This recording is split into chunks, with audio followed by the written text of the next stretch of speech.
The late summer heat lay thick over the dusty town of Red Rock, where the wind rarely blew and the sun had no mercy. Clara Dawson wiped the sweat from her brow as she rang the old brass bell that signaled the end of the school day. Her students' children, of miners, ranchers, and railroad workers, scattered with a glee only young hearts can know. Clara, just 18, stood tall with quiet dignity, her chestnut hair pinned neatly beneath a modest bonnet, and her calico dress worn from use but clean and pressed. She had arrived in Red Rock barely a year ago, alone but determined to teach and make her way honestly in the world. Her mother had died of consumption in Kansas, and her father had been gunned down over a crooked card game. Clara had buried her grief beneath hard work and made a place for herself in the harsh frontier town. But no amount of strength could prepare her for what would come next. The trouble had started innocently, at least on the surface. Mayor Silas Granger, a barrel-chested man with thick white sideburns and a voice like gravel, had taken a sudden interest in Clara.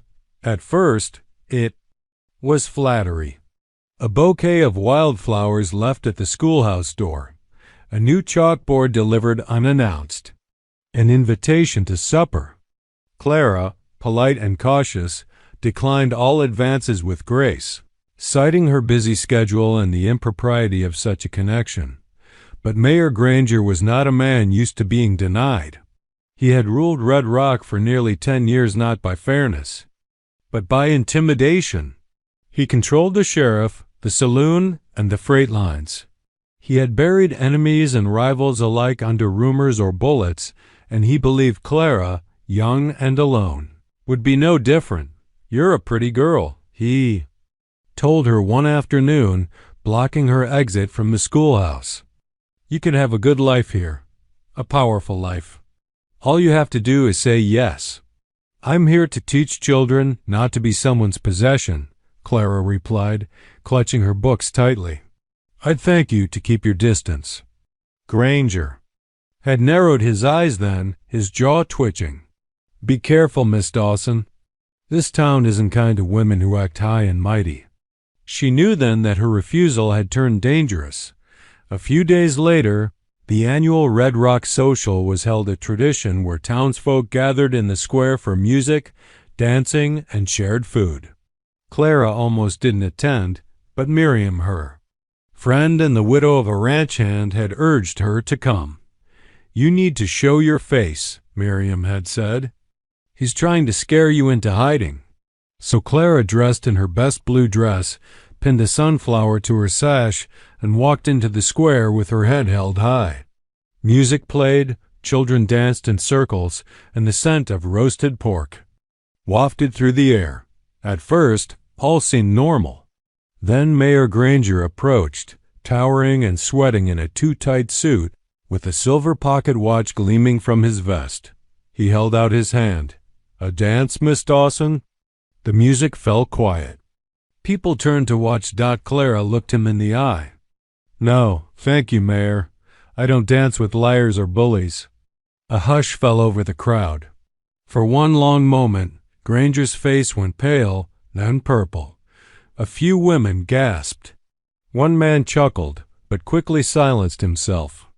Clara turned and walked away, her heart pounding in her chest. She knew she had crossed a line, publicly embarrassed him, made him look weak. Miriam caught up with her behind the church. "He's going to come after you now," she whispered. Clara nodded, her voice quiet. "Let him. I won't be owned by anyone, not him." But even as she spoke those brave words, fear coiled deep in her stomach. Granger didn't forget insults, and he never forgave them. That night, under a moonless sky, 2 riders watched Clara's tiny cabin on the edge of town. When her lamp went out, they crept close. One of them whispered she should have just said yes. The other replied coldly she wished she had before morning. And far from the safety of the lights and music, Clara Dawson's fate would be sealed not by her weakness, but by her defiance. But the cliffs didn't take her soul that night, because someone wild, watching, and wounded by his own scars, was waiting in the dark. Canyon below. The wind howled like a warning over the jagged cliffs of Devil's Bluff that night, sharp and bitter, as if the land itself knew what was about to be done. Clara Dawson lay in a shallow sleep, her body worn from another day of teaching, her mind uneasy from the encounter with Mayor Granger. Her small cabin, just outside the edge of town, stood quiet under the stars. Inside, everything was still. She never heard the door creak open. The first man, Paxton, covered her mouth with a rough, calloused hand. The second, Holt, pinned her arms. She fought, kicked, clawed, but their grip was merciless. They smelled of tobacco and sweat, and worse, the stink of men who believed their power was untouchable. Clara's scream was muffled, choked back into her throat. Her lamp crashed to the floor as they dragged her outside. "Told you she'd be a fighter," Holt muttered as they threw her across the back of a horse. Granger said, "No mess." "Just get it done," Paxton growled. "Quick and clean." They rode hard under the cover of darkness, leaving no tracks, no trace. Clara struggled against the ropes binding her wrists, tears streaming down her face, not from fear, but from fury. She had known men like this existed. What terrified her more was how many townspeople would pretend not to notice her absence. How many would assume she'd run off in disgrace? She looked up once, her face bloodied from the ride, and saw the pale rim of the bluff ahead. "No," she whispered, twisting. "Please don't," but the men didn't look at her. They never once said her name. At the top of Devil's Bluff, the moon finally broke free of the clouds. The drop below was steep, the rocks jagged and cruel. The river had dried to little more than a vein of cracked earth winding through the canyon bottom. It wasn't a fall someone survived. That was the point. Paxton dismounted, yanked her off the horse, and dragged her forward. Holt followed, his eyes hollow, like this wasn't the first time he'd done something like this. "No one says no to the mayor," Paxton muttered. "He built this town, fed it, protected it. He owns it," Holt added, "and everything in it." Clara's voice was raw, but her words were clear. "He may own you, but not me." She spat blood at Paxton's boot. That earned her a backhand across the mouth. The two men gripped her arms and dragged her to the cliff's edge. The sky stretched above, endless and cold. Clara fought until the last breath, trying to dig her heels into the dirt until one brutal shove sent her hurtling into the darkness. The world spun. The stars blurred. Her scream was swallowed by the night. She hit the canyon wall once, hard. Then branches. Then rock. And finally, the earth. Above, the two men stood quiet, looking down into nothing. "You see her?" Holt asked, peering into the blackness. "No." Paxton wiped sweat from his brow. "But no one's getting up from that, not even a preacher's daughter. You think he'll care? That she's just a girl?" Paxton lit a cigarette, his hand still shaking. "He didn't care when we did it to that reporter last spring. He won't care now." They turned and rode off, the wind covering their tracks. But far below the bluff, something stirred. Her body, broken. Her skin torn, face swollen. One leg bent wrong. She lay among thorns and shattered rock, a limp doll discarded by the world. Then movement. Not hers. A figure emerged from the shadows of the canyon, silent and barefoot, painted in earth and ash. The man moved like smoke, crouching beside the ruined girl without a sound. Taza. Apache warrior, son of a murdered chief, survivor of white men's betrayal, now living alone in the deep canyons where no soldier dared follow. He had been fasting in solitude, praying for purpose, seeking a sign, and now she lay before him, barely breathing, clinging to life. A white woman, a stranger. And yet he did not turn away. He pressed his fingers to her throat. Faint pulse. His Gaze narrowed. Taza knew the ways of pain. He knew the difference between someone ready to die and someone who had been thrown away, like trash. She hadn't jumped. She had been discarded, and he would not leave her behind. Without a word, he lifted her gently, cradling her broken form in his arms, and vanished into the wild. The cliffs had tried to silence Clara Dawson, but fate had other plans. The canyon was a place of ghost, silent, ancient, and forgotten by time. Jagged red walls rose high above, casting shadows so deep that even the moon dared not reach them. This was no place for the living. And yet, one man moved through the rocks as if he belonged to them. Taza, the Apache warrior, carried Clara Dawson in his arms like a fragile bundle of wind. Her blood soaked through his buckskin tunic, her breath shallow and rattling. Her pale skin was streaked with dirt and bruises, and her leg twisted at an unnatural angle. She should have been dead. Any other woman would have been, but something in her had refused to surrender. Taza didn't question it. He didn't believe in coincidence, not since the night white soldiers had raided his village and left it in flames. Not since his brother died defending a mother and child who weren't even his own. Not since he walked away from the world of men to live alone beneath the earth and sky. Now, the world had brought him this broken girl. And the look in her face when her eyelids had fluttered open for a heartbeat was not one of fear, but disbelief.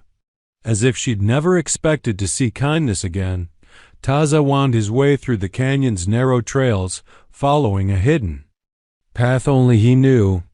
Up a slope, through a break in the rock, to a small cave hidden behind a curtain of vines. Inside was warmth, a fire pit, a pallet of furs, bundles of dried herbs, and clean water stored in goatskin bladders. It was a place made for solitude until now. He laid Clara gently on the furs and began his work without hesitation. First, he cleaned her wounds. He crushed wild willow bark for the pain and soaked it into her cracked lips. He washed the blood from her face with water warmed by the fire, careful not to disturb the deep gash on her temple. Her leg would need setting. He wrapped a thick strip of deer hide between her teeth, then whispered in Apache for the spirits to be gentle. With swift, sure hands, he yanked the bone back into place. Clara screamed, but it was a faint, cracked sound. Then she fell into unconsciousness once more. Taza covered her with a thick fur and sat at the cave mouth, keeping watch. His eyes remained sharp, but his mind wandered. He did not know her name or why she had been thrown from the cliff. But he knew enough to see this was no accident. No misstep. She had been discarded like a threat. He had seen it before. The powerful feared the tea, innocent especially the ones who wouldn't bow. That night, the wind changed. The coyotes howled in the distance, and the stars blinked cold above. Taza did not sleep. He listened to her breathing, shallow but steady, and stoked the fire every hour. As dawn broke over the canyon rim, Clara stirred. Her eyes fluttered open, bleary, unfocused. The pain hit her all at once. She gasped, crying out, then tried to sit up. Her hands trembled. Her throat felt raw. "Easy," Taza said, his voice low and calm. "You are safe." She blinked, trying to make sense of his face, dark skin painted with ochre, long black hair tied behind his back, eyes like burning coals, sharp and still. "Who?" Her voice cracked like a dry twig. "I am called Taza," he said simply. "You were near death. I found you." Clara's memory came rushing back in fragments. Horses, rough hands, the fall. Then blackness. Her eyes widened in terror. The cliff. You did not fall. You were thrown." Her lips trembled. She closed her eyes, the truth crashing over her like a wave. Then, slowly, she looked at him. "Why did you help me?" she asked, the question half a whisper. Taza did not answer right away. He reached into a pouch and pulled out a piece of Honeycomb, offering it to her. Because the world is full of men who destroy, he said. Someone must learn to rebuild.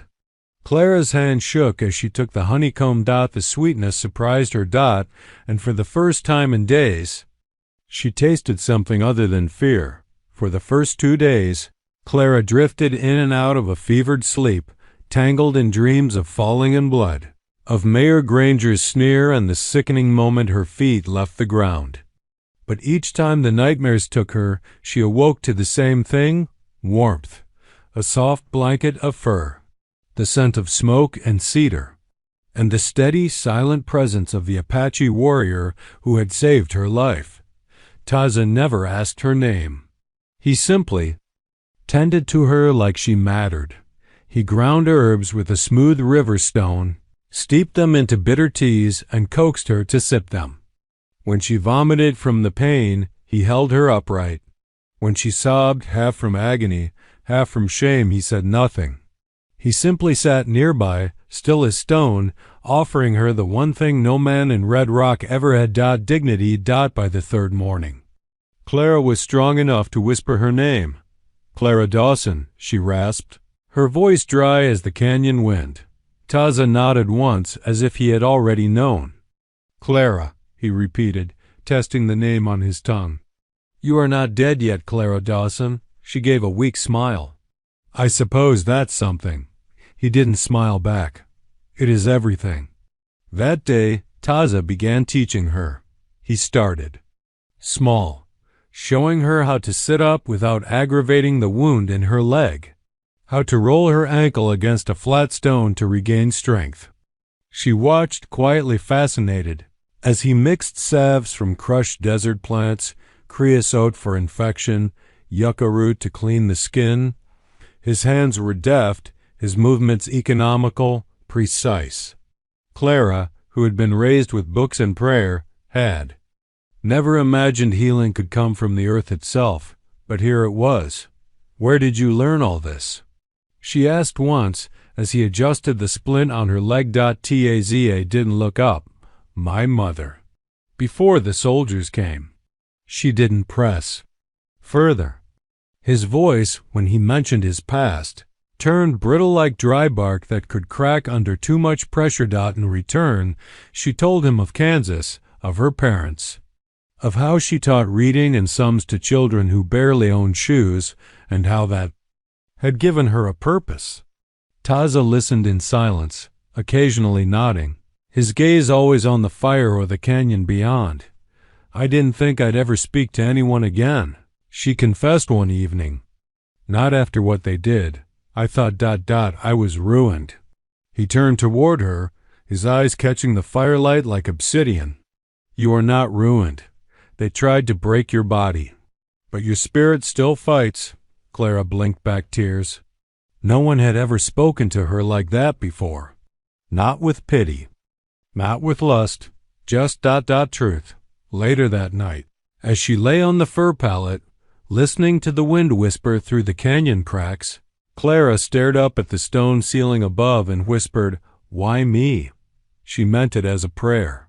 Maybe even a curse. But Taza answered from across the fire, "Because the earth doesn't always choose who is strong. Sometimes it chooses who must become strong." By the end of the week, Clara was hobbling on a carved walking stick, her body bruised but regaining life.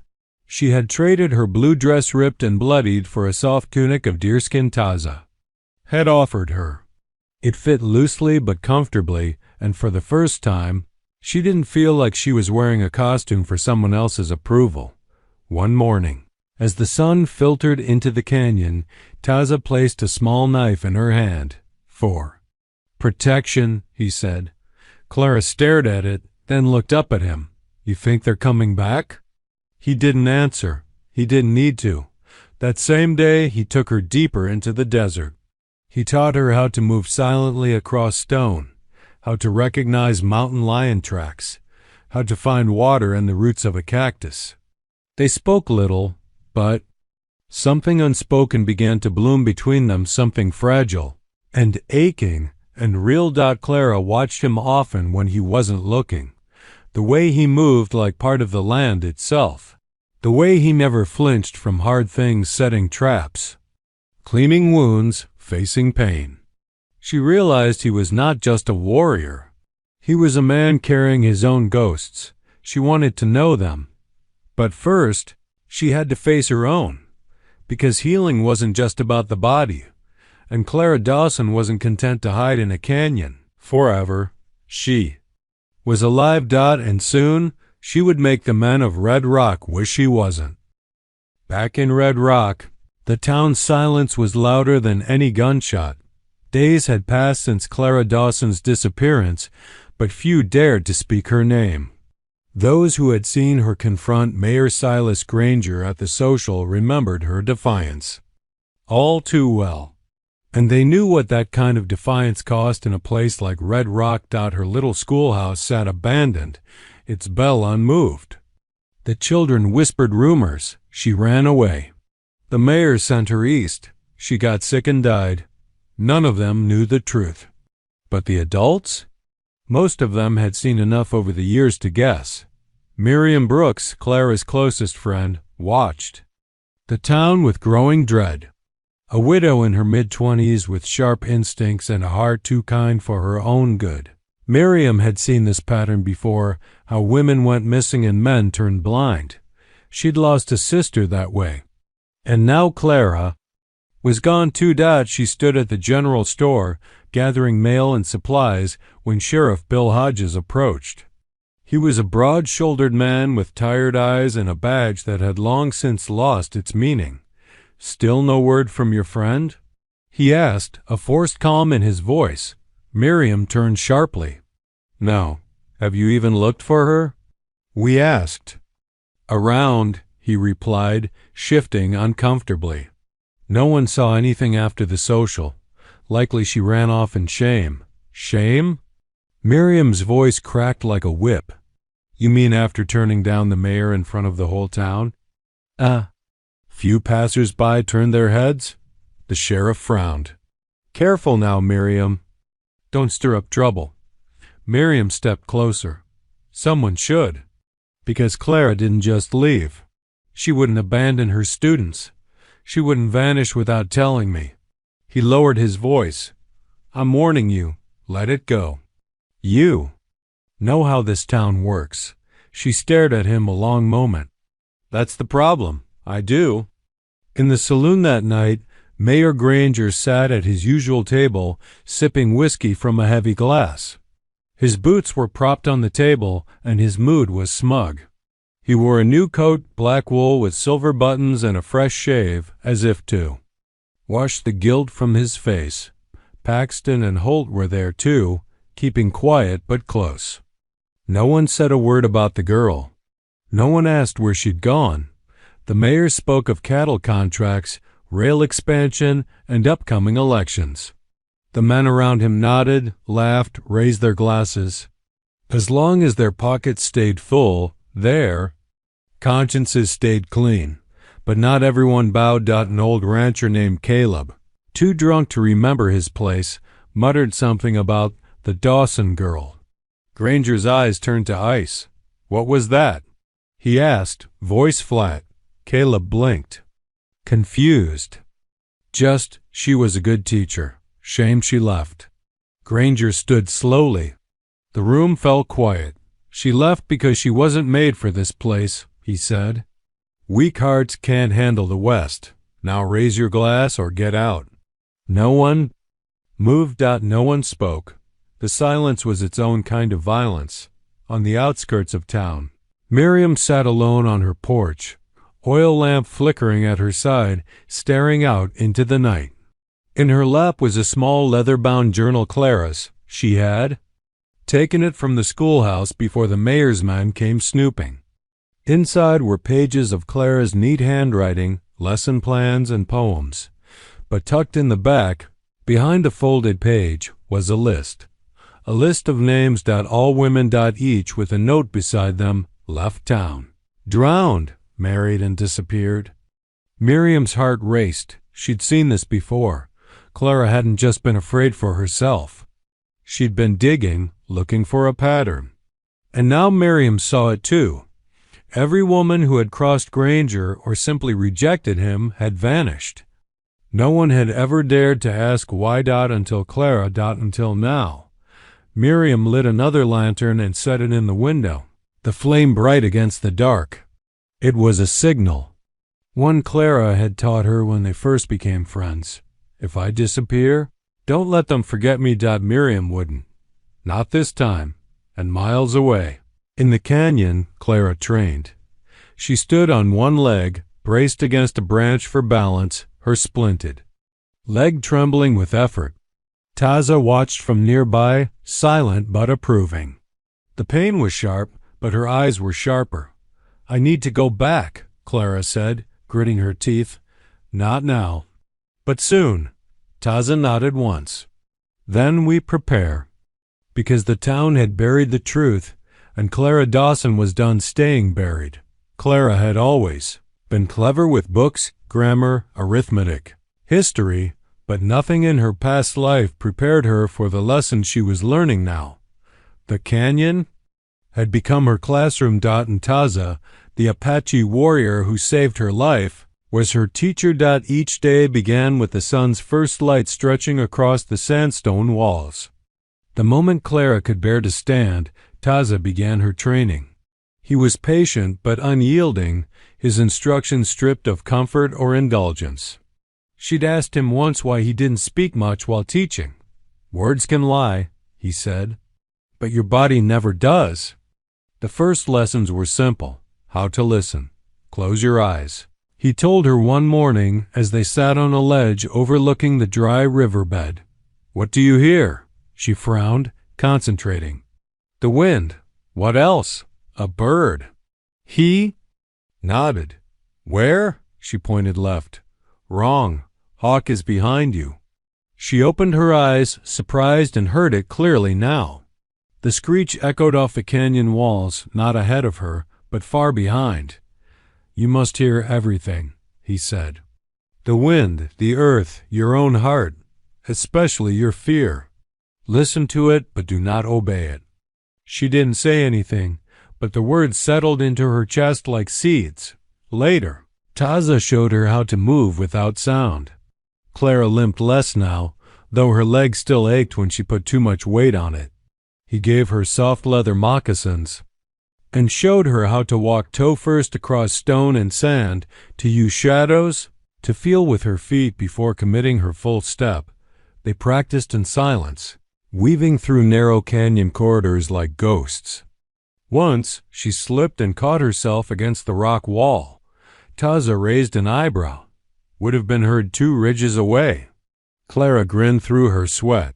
Then it's a good thing I'm not sneaking up on anyone yet. Soon, he sighed. You will. By the 4th week, Taza placed a bow in her hands. It was smaller than his, light enough for her to draw, but still powerful. She'd never held a weapon before. Her hand shook at first, but Taza guided her fingers until the string felt familiar. He taught her to notch, draw, breathe, and release. The first few arrows flew wild. The next few struck dirt. Then one struck the side of a dead tree with a satisfying thunk. Clara gasped. I did it. You did, Taza replied. And tomorrow you'll do better. Each success lit a fire in her. Each bruise, each blister, became proof that she could still become something more than what they tried to reduce her to. But not. All lessons were physical. At night, when the stars burned above the canyon and the fire crackled between them, Clara and Taza began to speak more openly. She told him about her students, little Ruthie Bell, who wanted to read every book in the world, and Thomas Lane, who kept a dead lizard in his desk as a pet. She laughed as she spoke of them, really laughed, and it felt like her ribs might crack from the unfamiliar joy of it. Taza, in return, told her about his family. His mother, who sang prayers into the wind. His younger brother, Nanton, who had died fighting the soldiers near the San Pedro. His father, once a proud leader, now a memory carved into stone. They tried to erase us, he said, eyes fixed on the flames. burned our villages, took our children, gave us numbers instead of names. Clara didn't speak. Her hand found his. He didn't pull away. There were moments of quiet intimacy neither of them fully acknowledged, like when she helped bind his arm after he cut it skinning a rabbit, or the way he gently tucked her hair behind her ear when it blew across her face. But neither of them crossed the line into something they couldn't return from. Not yet, because Clara had one focus.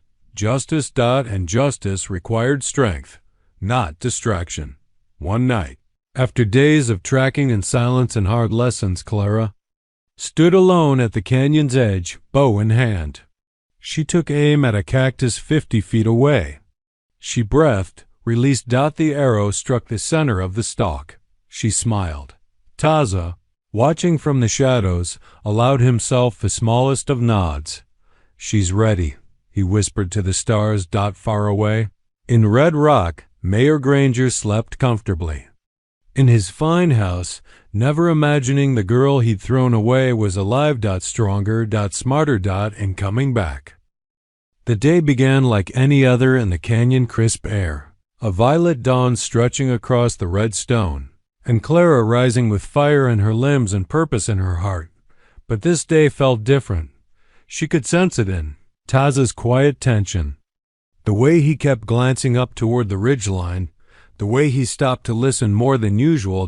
Clara was sharpening an arrowhead with smooth, practiced strokes when she finally said, "You feel something, don't you?" Taza didn't answer immediately. His dark eyes scanned the horizon. Then, quietly, "We are not alone today." Her pulse quickened. She stood, bow in hand, senses alert. They didn't have to wait long. By mid-morning, the faint echo of hoofbeats bounced off the canyon walls, too faint for ordinary ears, but not for theirs. Clara ducked behind a rock ledge as Taza crouched beside her, his hand already on the knife at his belt. They watched as two riders moved slowly along the upper rim, scouting, searching. Clara recognized one of them instantly. Hold. One of the men who had dragged her from her cabin. The sight of him sent a cold, sharp feeling slicing through her gut. Not fear this time, but rage. She ducked lower, breathing hard, her knuckles white around her bow. "They're looking for a body," she whispered. "They want to be sure I'm dead." Taza gave a grim nod. "They'll find nothing but stone and silence." "But I want them to find me," she said. "I want them to know I lived. And I want them to answer for what they did." Taza turned to her, studying her face. "You are ready, but vengeance is not justice. What you seek must not destroy who you are." Clara looked away, the ache in her chest growing heavier. "They tried to bury me, Taza. They made everyone think I ran off or killed myself in shame.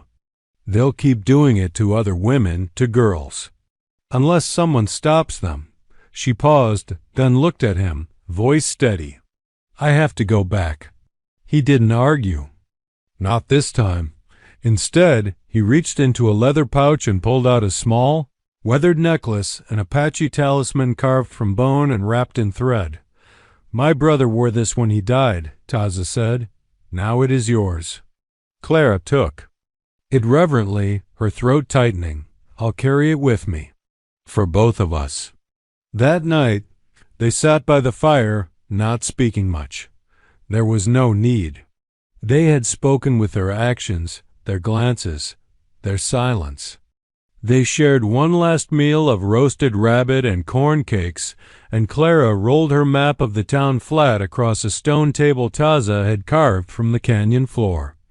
"I know the mayor's habits," she said, pointing. "He drinks at the saloon until nearly midnight. Holt and Paxton follow him like dogs. Miriam's still in town. She might help, if I can get a message to her." Taza nodded slowly. "And when they see you?"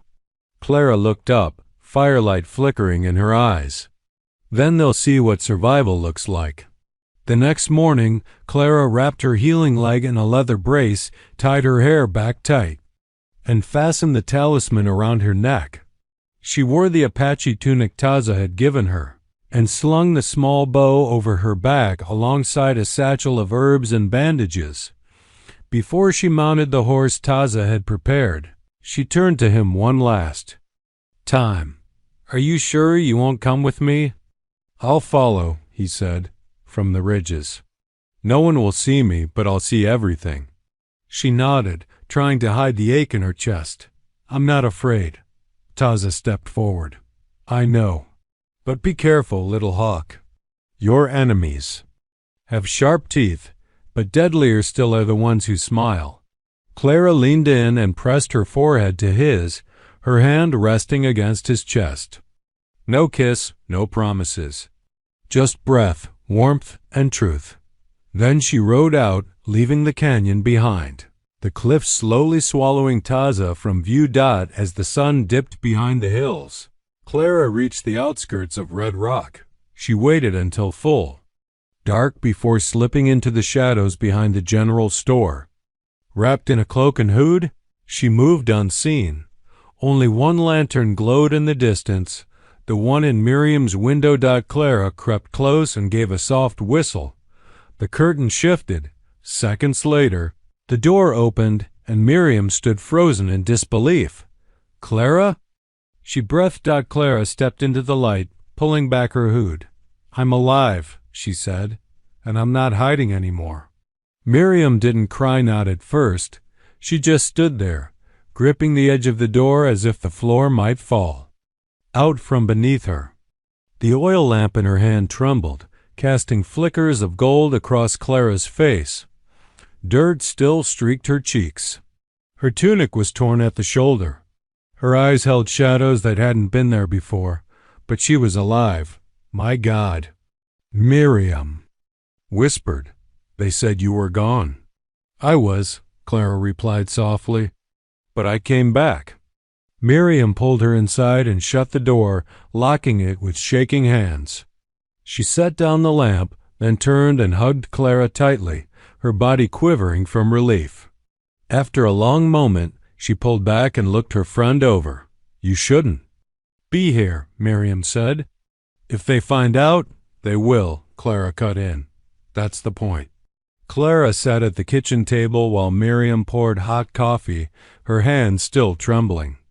Everything about the house felt too quiet, too still. The kind of stillness that only lives in a town afraid to speak the truth. Clara sipped the bitter brew and unrolled a crude map she'd drawn. "I need you to listen. We don't have long. I've got a plan." Miriam stared at the paper, then at Clara's face. "You're serious?" "I have to be. This can't just be about me anymore." Clara tapped the map. "The mayor's gotten away with this for years. Women disappearing, no questions asked. I have proof." From her satchel, she pulled out the names Miriam had seen before now, marked with locations, details, and suspicions. Clara had spent weeks piecing it together in the canyon with Taza's help. Every time the mayor had been humiliated, a woman vanished soon after. The pattern was sickeningly clear. "I want justice," Clara said, "but not just revenge. I want the town to know. I want everyone to see him for what he is and make it so no one can pretend anymore." Miriam sat down slowly. "How do you plan to do that?" "I need to show up where they least expect me." The next day dawned cold and gray, clouds gathering. Like a warning above the rooftops of Red Rock, the streets were muddy from a rare overnight rain.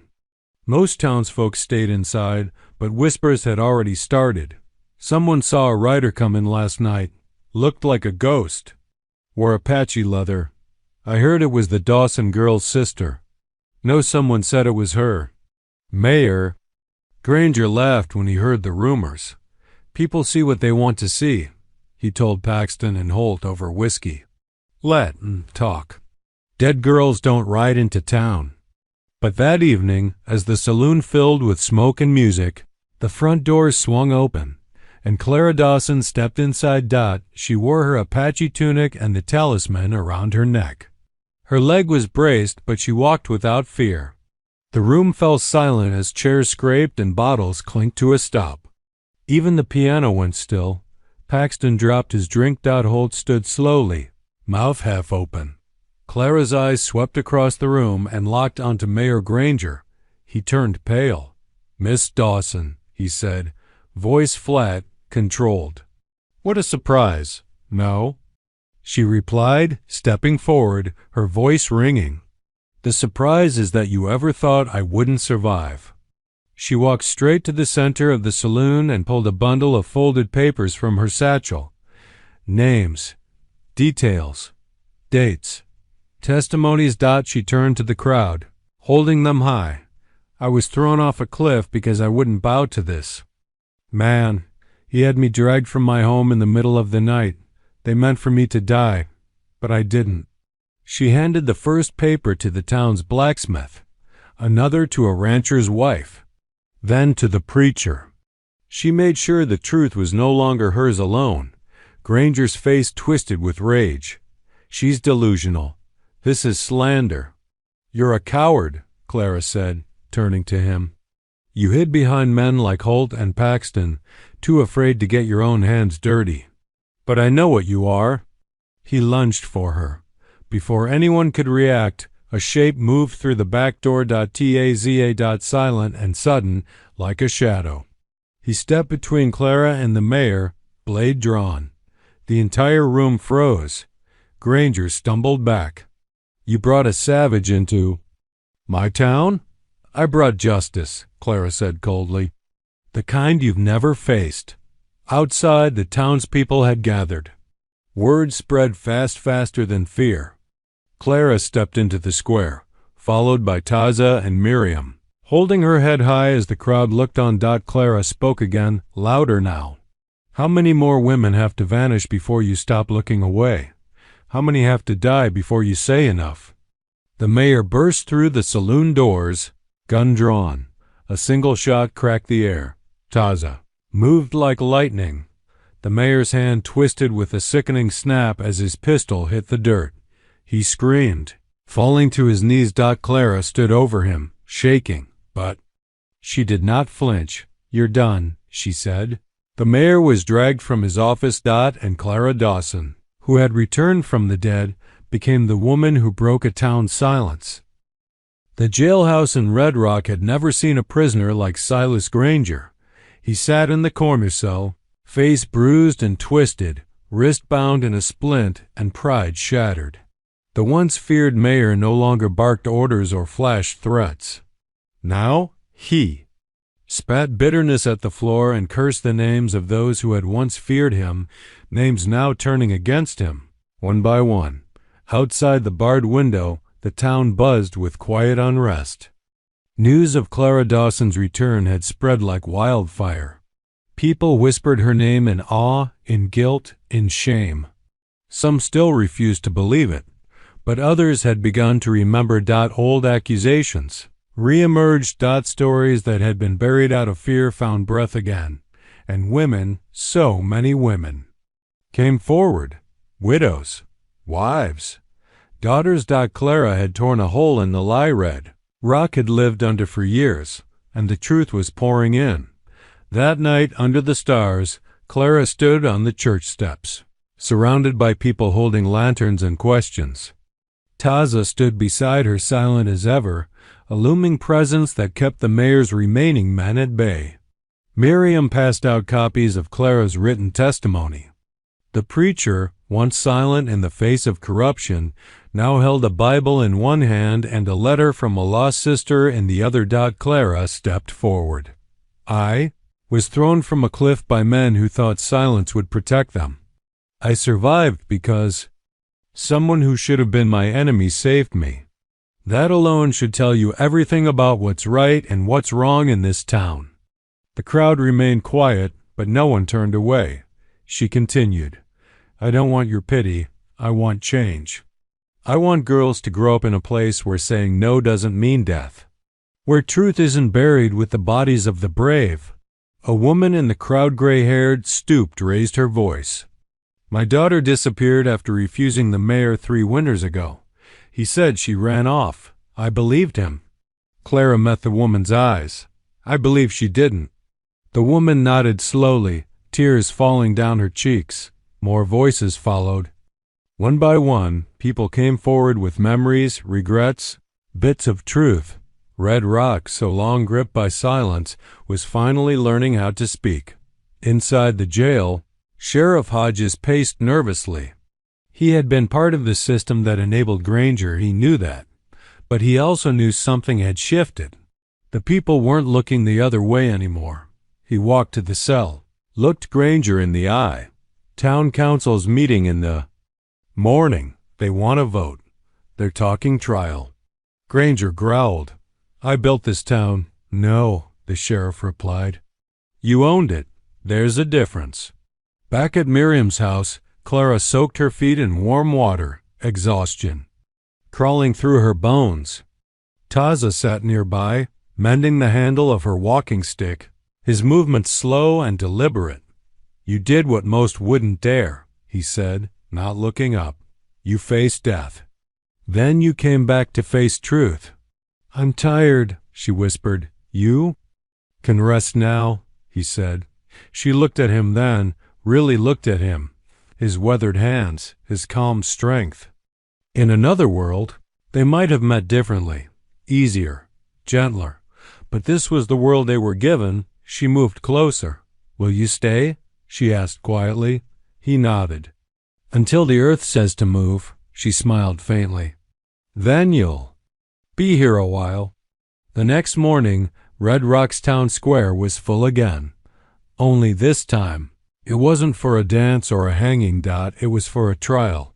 The mayor was brought out in chains. Holt and Paxton had fled in the night. The people spoke, witnesses, victims, townsfolk long silenced, and Clara testified. Her words were calm, clear, and fierce. When the vote came, it was unanimous. Silas Granger would stand trial for attempted murder, abuse of power, and conspiracy. He wouldn't die at the end of a rope. But he would lose the one thing he'd held above all else, control. That evening, the schoolhouse bell rang again for the first time in weeks. Children ran down dusty streets, books clutched in small hands.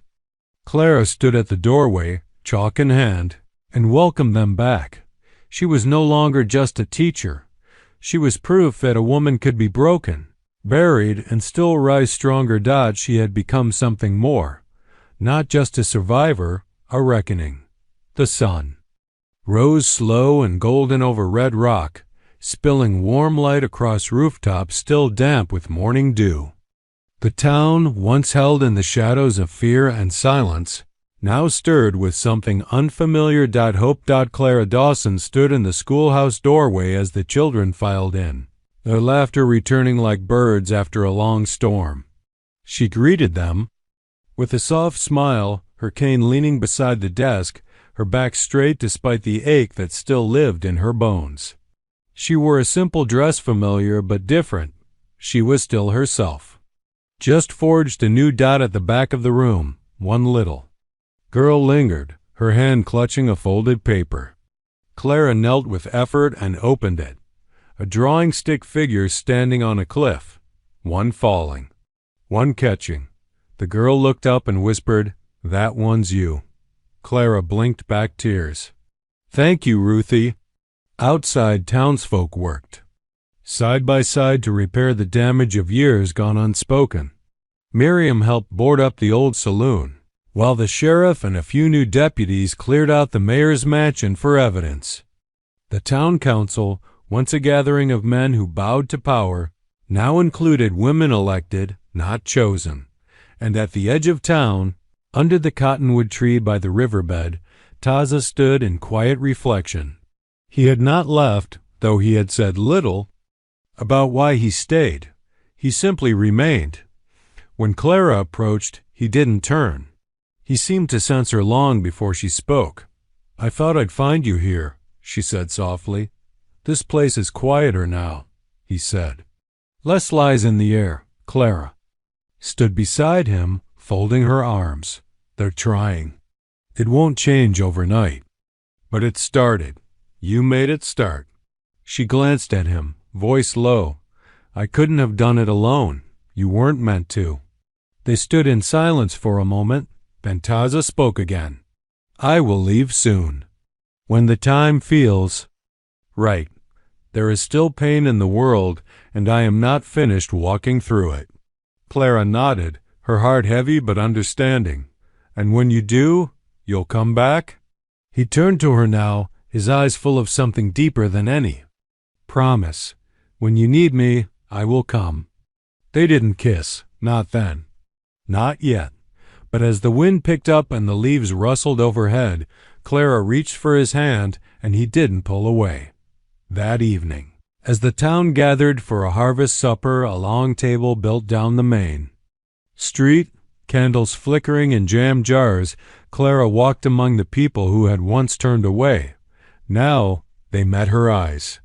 Some with guilt, many with gratitude, even more with courage. Miriam raised her glass. To the woman who wouldn't stay. Quiet, the townspeople echoed it. To Clara. Clara raised her glass last.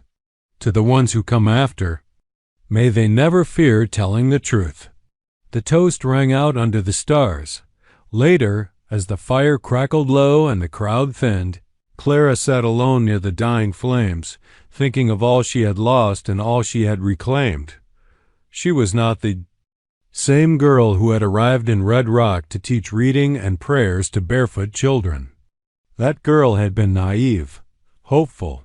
Holdout, the woman who sat here now, had fallen from a cliff, tasted death, and returned. Not to survive, to live. Some said the town changed because of what she uncovered. Others said it changed because someone had the nerve to say no and survive the consequences. But those who knew better said, she was the girl they tried to kill to keep quiet, and the woman who came back to make them listen. And from then on, whenever girls in Red Rock stood up for themselves, when they spoke their minds or said no without fear, people whispered, "She's one of Clara's." Because Clara Dawson didn't just save herself. She changed the world around her, one truth at a time.